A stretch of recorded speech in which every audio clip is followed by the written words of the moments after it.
Hello दोस्तों, नमस्कार। आप सभी लोगों का एक बार फिर से स्वागत है मेरे YouTube चैनल इन्वेस्ट विद अमन में। तो दोस्तों, इस वीडियो की शुरुआत से पहले जरूर ये कहना चाहूंगा, इस वीडियो में जितने भी हम टॉपिक्स पे बात करने वाले हैं वो अगर किसी भी स्टॉक के बारे में हम जितने भी स्टॉक्स के बारे में बात करने वाले हैं वो किसी भी तरह का किसी भी प्रकार का कोई रिकमेंडेशन नहीं है। अगर कोई भी शेयर आपको बाय सेल या होल्ड करना है तो आपको अपने फाइनेंशियल एडवाइजर से कंसल्ट करने के बाद ही करना है, क्योंकि मैं कोई भी सेबी रजिस्टर्ड फाइनेंशियल एडवाइजर नहीं हूं। तो चलिए इस वीडियो को स्टार्ट कर लेते हैं। तो सबसे पहले तो मार्केट की बात कर लेते हैं। निफ्टी 50 आप देख ही सकते हैं। अगर आप पिछले 5 दिन से देखें, 8 दिन से देखें, तो एकदम फ्लैट मार्केट चल रहा है। कोई बड़ा मूव नहीं आ रहा है, क्योंकि आपको पता ही है ट्रम्प के टैरिफ की जो आज के दिन की आज 9 तारीख है और आज के दिन लास्ट डेट थी। हालांकि बोल रहे हैं कि मिनी डील आएगी आएगी, लेकिन अभी तक इंडिया के साथ किसी भी प्रकार की डील सामने नहीं आई है। हालांकि ट्रम्प ये बार बार बोल रहे हैं कि इंडिया के साथ हम डील करने में काफी करीब हैं, लेकिन आई थिंक मार्केट जब तक नहीं चलेगा, जब तक कुछ ना कुछ वहां से आउटकम सामने नहीं आ जाता है, क्योंकि जब तक अनसर्टेनिटी बनी रहेगी। ठीक है, पिछले 1 महीने की बात करें तो आप देख ही सकते हैं तेजी आई, लेकिन उसके बाद एकदम से फ्लैट हो गया है बाजार। ठीक है, एक साल में गिरावट आई, लेकिन पूरी की पूरी गिरावट जो है लगभग लगभग हम ऑल टाइम हाई के पास पहुंच चुके हैं। अगर एक अच्छी खबर आई थिंक यहाँ से इस जो हमारा ऑल टाइम हाई का हाई था उसको भी हम वहां पे ब्रेक जरूर कर देंगे। उसके बाद बात कर लेते हैं बैंक निफ्टी की। तो उसका भी अगर 5 दिनों का हाल देखें तो सेम निफ्टी 50 की तरह एक ही रेंज में दायरे में चल रहा है। एक साल की बात करें तो इसने भी अच्छी खासी रिकवरी यहाँ पे जरूर दिखाई है। हालांकि निफ्टी 50 ने अपना हाई जो है प्रीवियस हाई 26,000 का वो तोड़ा नहीं है, लेकिन बैंक निफ्टी ने यहाँ पे जरूर तोड़ दिया है। वैसे ही बात कर लेते हैं स्मॉल कैप इंडेक्स की। तो सॉरी, 5 साल मैंने यहाँ पे क्लिक कर दिया। एक साल की बात करें तो जितनी भी रिकवरी थी, हालांकि अभी भी स्मॉल कैप ने जो प्रीवियस आई है वो नहीं तोड़ा है, जैसा कि सेम निफ्टी 50 की तरह। ठीक है, 1 महीने की बात करें तो अच्छी तेजी है, एंड 5 दिन की बात करें तो वही सेम हाल निफ्टी 50 वाला है। मिड कैप की बात करें तो 5 दिन में देख लेते हैं तो या तो गिरावट ही है। 1 महीने की बात करें तो ठीक ठाक मूव है, एंड एक साल की बात करें तो ये भी देखिए अपने ऑल टाइम हाई पे नहीं। तो आप कुल मिला के देख सकते हैं जो ब्रॉड बेस्ड इंडेक्स है जिसमें अलग अलग प्रकार की कंपनीज होती हैं, वो इंडेक्सेस तीनों के तीनों निफ्टी 50 हो, मिड कैप हो या स्मॉल कैप, अभी अपने प्रीवियस हाई से अभी भी काफी काफी दूर तो नहीं है, लेकिन फिर भी अभी उसको ब्रेक नहीं किया। लेकिन एक लौता बैंक निफ्टी, क्योंकि बैंक निफ्टी में ओनली बैंकिंग स्टॉक्स होते हैं, तो उसने अपना ऑल टाइम हाई जरूर लगा दिया। जैसा कि आपको पता है आरबीआई ने डिफरेंट कई प्रकार के वहां पे मेजरमेंट्स लिए। कभी उन्होंने पैसा जो है मार्केट में बहुत ज्यादा झोंका, जिसकी वजह से इन्वेस्टर्स ने काफी वहां पे जो है बाइंग करी है, जिस वजह से बैंक निफ्टी नए शिखर पर जरूर हमें देखने को मिला है। तो चलिए आज के कुछ महत्वपूर्ण स्टॉक्स के बारे में सबसे पहले हम देख लेते हैं आज के दिन निफ्टी गेनर्स एंड लूजर्स की बात कर लेते हैं। तो गेनर्स कौन कौन रहे, सबसे ऊपर आप देख सकते हैं Shriram Finance, Bajaj Finance, Coal India, Hindustan Unilever, UltraTech Cement. ये 4-5 स्टॉक्स ने काफी अच्छा करते हुए देखने को मिला। हालांकि देखिए बहुत सारे स्टॉक्स आज ग्रीन में थे, लेकिन उसके बाद भी कोई ज्यादा मूवमेंट नहीं है, क्योंकि अगर लूजर्स में आप देखेंगे तो बड़े बड़े हाथी जैसे स्टॉक्स यहाँ पे टेक महिंद्रा, डॉक्टर रेड्डी, रिलायंस इंडस्ट्री एकदम से गिरा, क्योंकि जब वो खबर आई कि जियो का आईपीओ शायद इस साल नहीं आने वाला, तो वहां से प्रॉफिट बुकिंग एकदम से आई, तो उसने बाजार को नीचे खींचा। उसके बाद आईसीआईसी जैसा बड़ा हैवी वेट नीचे था, एलएनटी भी नीचे था, टीसीएस, तो ये हैवी वेट स्टॉक्स थे जो सारे के सारे नीचे थे, इसलिए एक ही रेंज में बाजार देखने को मिला। तो चलिए सबसे पहले बात कर लेते हैं स्टॉक्स की। देखिए अगेन यहाँ पे प्राइस आपको दिख रहा है, तो इसका मतलब ये नहीं है कि मैं आपको यहाँ पे कोई भी रिकमेंडेशन दे रहा हूँ, ओनली जस्ट इन्फॉर्मेशन पर्पस के लिए यहाँ पे हम डिस्कस कर रहे हैं। तो ये हमेशा आपको याद रखना है कि बाय सेल या होल्ड की रिकमेंडेशन मैं बिल्कुल नहीं देता, क्योंकि मैं एक सेबी रजिस्टर्ड एनालिस्ट नहीं हूँ। तो ये सब चीजें जो है आपको अपने फाइनेंशियल एडवाइजर से कंसल्ट करने के बाद ही करनी चाहिए। तो चलिए बात कर लेते हैं Nykaa 6 stable BPC, improved fashion growth, आई 7.5 एबिटा मार्जिन। तो नायका के मैनेजमेंट को ये लगता है कि अच्छी खासी ग्रोथ भी उनके फैशन डिवीजन जो है उसमें देखने को मिल रही है, एंड एबिटा भी 7.5 तक ये लाने की पूरी पूरी कोशिश करते हैं। With the growth study in beauty and improving in fashion, Nykaa Nyka's targets stronger margins, offline expansions and the break even in fashion by FY26 से एनालिस्ट। तो आप देख सकते हैं ब्रेक इवन पे भी फैशन में वो पहुंच जाएंगे FY26 में, जिसकी वजह से ये लगातार, अगर आप नायका के शेयर्स को देखें पिछले 6 महीने से लगातार इसमें तेजी देखने को मिल ही रही है। पिछले 6 महीने में आप देख ही सकते हैं कितने शानदार रिटर्न्स कमाए हैं। जब से मैक्सिमम चार्ट पैटर्न की बात करें तो पहले अभी भी देख सकते हैं आप गिरावटें ही हैं, लेकिन हाँ अगर कंपनी प्रॉफिटेबल होती है आने वाले टाइम पे तो आई थिंक रिकवरी जरूर आ सकती है। ठीक है, और वैसे भी अगर देखें तो ठीक ठाक 61,000 करोड़ की कंपनी कोई छोटी मोटी कंपनी नहीं है, इस बात का भी आपको ध्यान रखना चाहिए। ठीक है, तो नेक्स्ट कंपनी के ऊपर आ जाते हैं। तो नेक्स्ट कंपनी है ट्रांसफॉर्मर्स एंड रेक्टिफायर्स लिमिटेड। आज के दिन स्टॉक ये भी काफी तेज था, लेकिन इसके तेजी के पीछे कारण क्या था, एक नए सीईओ जिनका नाम है मुकुल श्रीवास्तव, तो वो आए और जैसे ही उनका नाम सामने आया स्टॉक ने काफी अच्छी खासी रैली देखने को मिली। तो यही होता है कि देखिए मार्केट को ये नाम काफी पसंद आया होगा, हो सकता है उनका एक्सपीरियंस ऐसा रहा हो जहां पे वो प्रीवियस कंपनी में जहां भी काम करते थे वहां पर उनका ट्रैक रिकॉर्ड बहुत अच्छा रहा होगा, और शायद मार्केट ने जैसे ये नाम देखा मार्केट को लगा अब यहाँ से स्टॉक शायद ये और भी अच्छे तरह से ग्रो कर सकते हैं इस कंपनी को, इसी वजह से स्टॉक में आज के दिन तेजी देखने को मिली। तो एक छोटी मोटी सी चीज थी जो मैंने आपको यहाँ पे बता दी है।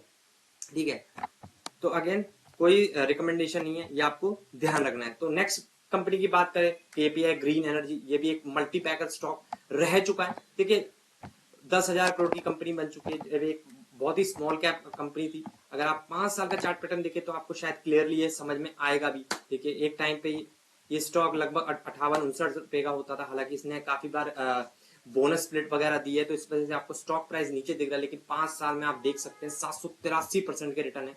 एंड टॉप लेवल से देखें तो कंपनी अभी भी 22-23% के गिरावट में ट्रेड कर रही है, लेकिन उसके बावजूद देखिए 5 साल में 783% के रिटर्न है, तो काफी शानदार परफॉर्मेंस इस कंपनी में ने भी दिखाया। तो क्या हुआ है, तो KPI green energy shares charge up by 5% on approval for incorporating SPV. तो ये एसपीवी क्या होता है यहाँ पढ़ लेते हैं। KPI green energy shares price climbed 5.1%, logging on an intraday high at 5. The Ministry of Corporate Affairs approved the incorporation of Special Purpose Vehicle. तो Special Purpose Vehicle के लिए एक सब्सिडरी इन्होंने बनानी थी जिसके लिए मिनिस्ट्री ऑफ कॉर्पोरेट अफेयर्स से इनको अप्रूवल चाहिए था, वो अप्रूवल मिल गया इनको, जिस वजह से स्टॉक में रैली आते हुए देखने को मिल गई है। तो एक अच्छी बात है, लॉन्ग टर्म के इन्वेस्टर्स के लिए एक अच्छी चीज होती है अगर कंपनी। और देखिए भागा क्यों स्टॉक, क्योंकि कहीं ना कहीं जो ये बिजनेस है ये कहीं ना कहीं यहाँ पे इन्वेस्टर्स को दिख रहा होगा कि हाँ यहाँ पे बहुत अच्छी ग्रोथ हो सकती है। देखिए अगर ऐसी कोई छोटी मोटी चीज इन्होंने करी होती तो इतनी बड़ी तेजी नहीं आती, लेकिन कहीं ना कहीं यहाँ पे ग्रोथ होगी, इसी वजह से इन्वेस्टर्स को ये न्यूज पसंद जरूर आई है। ठीक है, उसके बाद अडानी पावर की बात करें तो इसके ऊपर भी क्या है, इसके ऊपर कवरेज शुरू की है। तो अडानी ग्रुप आप देख ही सकते हैं, Adani group stocks in focus as Jefferies maintains buy for upside of 18%। तो जेफरीज को यहाँ पे 18% की अपसाइड दिख रही है कि अभी भी यहाँ से 18% भाग सकता है शेयर। देखिए अगेन मैं बता रहा हूँ यहाँ पे जेफरीज ने ये इनिशिएटिव लॉन्च किया है, यानी कि उन्होंने यहाँ पे बाय की रेटिंग यहाँ पे दी है। मैं ये पर्सनल लेवल पे बिल्कुल नहीं कह रहा, तो ये सब चीजें जेफरीज क्या क्या चीजें बोल रहे हैं तो ये सब चीजें आपको पढ़नी चाहिए। तो Adani power is set is strong growth as Jefferies project 15% upside with the target price of the company is backed by robust capacity expansion, improved cash flow from Bangladesh and profitable long-term PPAs with multi-bagger return and solid technical investor confidence remain high। तो आप देख ही सकते हैं ये सारी चीजें आपको पढ़नी चाहिए। अगेन देखिए एक चीज का मैं आपको यहाँ ध्यान दिला दूं कि कभी भी देखिए ये जो ब्रोकरेजेस होते हैं इनका काम ही ये होता है, ये किसी ना किसी स्टॉक पे कवरेज निकालते ही रहते हैं, लेकिन इसका मतलब ये नहीं है आपको ब्लाइंडली जाना है, क्योंकि आपको पता है अडानी ग्रुप के साथ भी एक ही समस्या है कि वो विवादों में न्यूज में बहुत ज्यादा फंसे रहते हैं, कोई ना कोई न्यूज कभी ना कभी आ जाती है, तो इसमें वॉलेटाइल ये स्टॉक्स बहुत ही ज्यादा होते हैं। तो आपको ये सब चीजें भी ध्यान में रखनी होती है, क्योंकि ये जो बड़ी बड़ी ब्रोकरेज फर्म्स होती हैं इनको बड़े बड़े इन्वेस्टर्स अच्छे से फॉलो करते हैं, उनके डिसीजंस के हिसाब से बाय सेल करते हैं, लेकिन हम अगर उनको अगर ब्लाइंडली फॉलो करने जाएंगे तो हमारा भारी नुकसान हो सकता है। तो हमेशा खुद की स्टडी जरूरी है। हाँ रिपोर्ट्स को आप पढ़ सकते हैं, अगर आपको रिपोर्ट में कुछ पॉइंट्स अच्छे लग रहे हैं तो आप उसको अलग से लिख के रख सकते हैं कि हाँ भाई ये पॉइंट्स है और ये पॉइंट्स मेरे जो थिंकिंग लेवल है उसके साथ भी मैच कर रहा है। तो इस तरह से आपको रिपोर्ट्स को पढ़ना होता है, ये नहीं कि इसने कवरेज, क्योंकि इनका तो काम है ये तो रोज आपको कवरेज देते रहेंगे। अगर एक महीने में अगर जेफरीज को भी देखेंगे तो जेफरीज ने पता नहीं कई स्टॉक्स को बाय किया होगा, बाय करने की रेटिंग दी होगी, कई को सेल करने की दी होगी। तो अगर आप ऐसे करेंगे तो फिर आप उसी जाल में फंस जाएंगे कि बाय सेल उसी में फंस के आप रह जाएंगे। तो आपका खुद का एनालिसिस करना भी बहुत ज्यादा इंपॉर्टेंट हो जाता है। ठीक है, उसके बाद नेक्स्ट कंपनी की बात कर लेते हैं। जो नेक्स्ट कंपनी है डिलीवरी लिमिटेड, ये एक कोरियर कंपनी है एक टाइप की।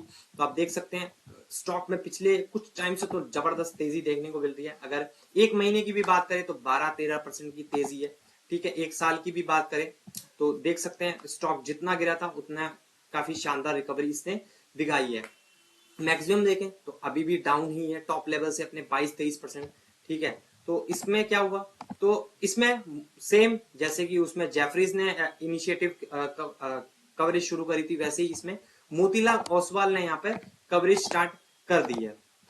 तो आप देख ही सकते हैं, तो उन्होंने भी यहाँ पे कवरेज स्टार्ट करी है और उन्होंने देख लेते हैं एड का दिखा रहा हूँ,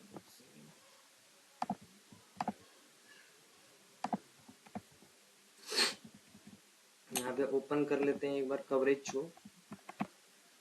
मेरा थोड़ा सा नेट स्लो चल रहा है, सॉरी भाई। तो आप देख ही सकते हैं as a strong 30 delivery clock 32% revenue CAGR during. ठीक है, आप देख ही सकते हैं, तो अच्छे से उन्होंने अपने रेवेन्यू को भी ग्रो किया है। And also on the stock price with buy rating और 480 का टारगेट दिया है। 17% की अपसाइड उनको देखने वो मिल सकती है, उनका ये मानना है। ठीक है, तो कुल मिला के यही सारे स्टॉक्स के बारे में हमें चर्चा करनी थी। आई होप आपको ये वीडियो पसंद आया होगा। छोटा सा ही वीडियो था, तो ज्यादा हमने इसमें स्टॉक्स को ज्यादा कवर भी नहीं किया, थोड़े मेन क्योंकि आजकल जो है एकदम थकेला मार्केट चल रहा है, एक ही रेंज में मार्केट घूम रहा है। तो ऐसी कोई बड़ी न्यूज यहाँ पे अभी तक नहीं आ रही है। और जब ट्रम्प के, हाँ, कल से हमारे पास ज्यादा न्यूज होंगी, क्योंकि कल से जो है रिजल्ट सीजन जो है, देखिए रिजल्ट आना तो ऑलरेडी शुरू हो चुके हैं, लेकिन कल हमारे दिग्गज आईटी कंपनी टीसीएस के नंबर्स हैं। तो कल से असली खेल शुरू होने वाला है मार्केट में। और आई थिंक अगर वो खबर आज ही के दिन आ जाए जो ट्रम्प के टैरिफ वाली है, क्योंकि आज 9 तारीख है, हो सकता है रात में वो खबर आ भी जाए। अगर वो खबर आज आ जाती है और कल से रिजल्ट सीजन चालू हो जाता है, तो आई थिंक और भी ज्यादा क्लैरिटी वहां पे इन्वेस्टर्स को मिल सकती है। तो चलिए, इस वीडियो में जितनी भी जानकारी मुझे देनी थी वो मैं दे चुका हूं। वीडियो आप लोगों को अच्छा लगा हो तो वीडियो को लाइक जरूर कर देना, शेयर जरूर कर देना, एंड चैनल को सब्सक्राइब करना बिल्कुल भी ना भूलना। एंड अगेन हमेशा की तरह डिस्क्लेमर देना चाहूंगा, ये जितने भी स्टॉक्स की हमने चर्चा इस वीडियो में करी है, ये मेरी किसी भी तरह की कोई एडवाइस नहीं है कि इसमें आप जाके बाय सेल या होल्ड कर लें। ये सब चीजें जो है आपको अपने फाइनेंशियल एडवाइजर से कंसल्ट करने के बाद ही करनी चाहिए, क्योंकि मैं कोई भी किसी भी प्रकार का सेबी रजिस्टर्ड फाइनेंशियल एडवाइजर बिल्कुल भी नहीं हूं। तो चलिए मिलते हैं नेक्स्ट वीडियो में, तब तक के लिए बाय बाय।